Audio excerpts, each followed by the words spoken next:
ఏమండి ఓ, ఏమండి ఓ, ఏం ఆలోచిస్తున్నారు? ఏం లేదు.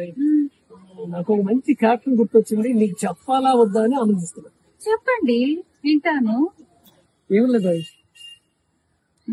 అన్ని మర్చిపోయి పెళ్ళంతో రోజు తిట్లు తినేవాడు మౌడు. వెరీ గుడ్, చాలా బాగా చెప్పారు. తిట్టిన తిట్టు తిట్టకుండా రోజు తిట్లు గుర్తు పెట్టుకుని అదే పనిగా తిట్టేది ఎవరో తెలుసా? ఎవరు? పెళ్ళం. అవునా? అయితే రోజు తిట్టే పెళ్ళంత కాపురం చేయటం దేనికండి? ఇంత చక్కగా కొత్త పెళ్ళాన్ని తెచ్చుకోండి, అది బాగా మిమ్మల్ని చూసుకుంటుంది. థ్యాంక్ యూ బంగారు, థ్యాంక్ యూ. థ్యాంక్ యూ నా. ఏదో ఉత్తునే అన్నా. నేను కూడా ఉత్తునే చూశాను.